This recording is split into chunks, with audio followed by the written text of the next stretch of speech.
On behalf of the people of London and on behalf of the whole country, I want to thank and pay tribute to the professionalism and bravery of the police and the emergency services. On my first visit to North Kensington, I met with the emergency services.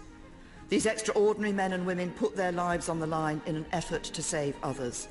And my first responsibility was to check they had all the resources they needed. The ayes to the right, 309.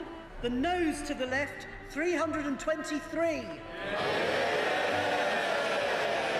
How can cutting fire stations, cutting fire engines, cutting firefighters' posts not be a reduction in fire cover? Because we're improving fire cover, as I've said several times, and by continuing to reduce deaths from fire and continuing to reduce the incidence of fire. That is the name of the game.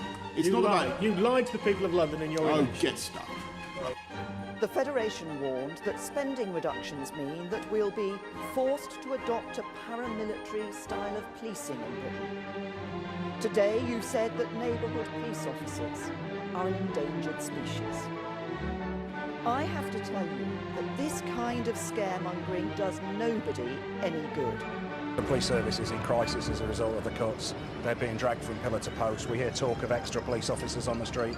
They're not extra.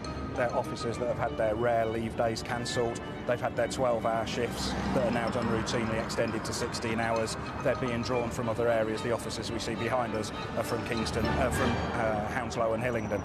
They're not extra officers at all. They're from other duties and they're being burned out. But more armed police officers on the streets than ever before, we're told?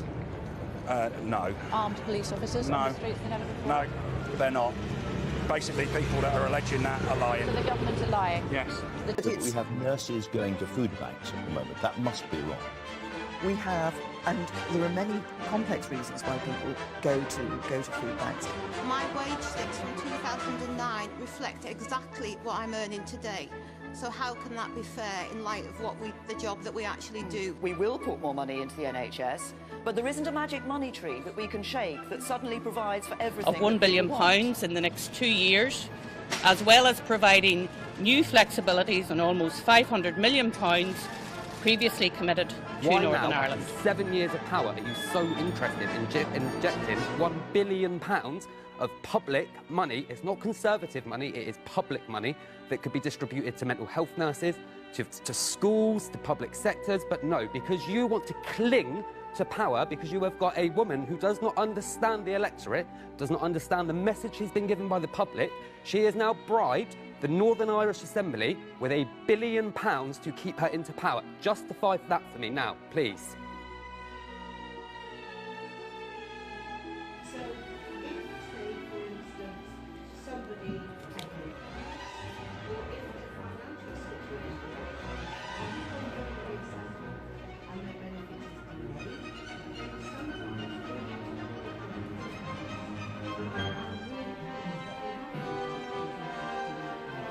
Oh my God! Society shouldn't need it!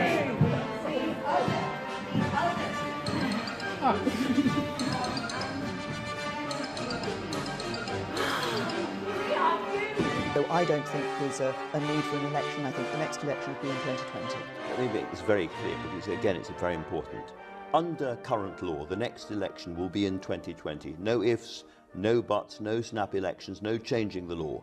Under you, is that absolutely certain that we're not going to see an election before 2020? I'm not going to be calling a snap election. I've been very clear that I think we need that period of time, that stability, to be able to deal with the issues that the country is facing and have that election in 2020. The government should call a general election to be held on the 8th of June. You have just announced a significant change to what was offered in your manifesto, saying there will now be the possibility of a cap on social care that was not in the plans that was announced just 4 days ago.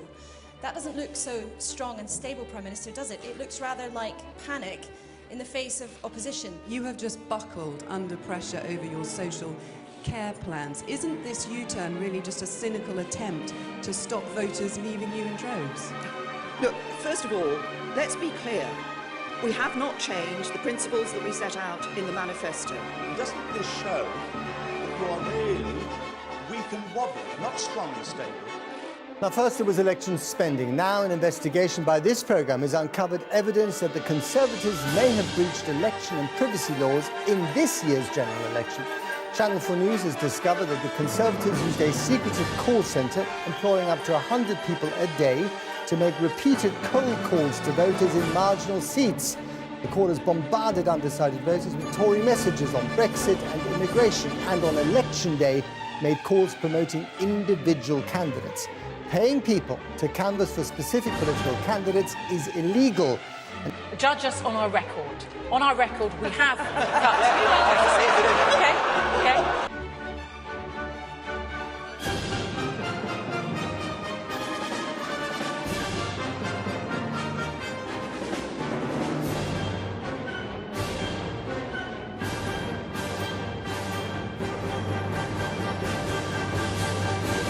Judge us on our record.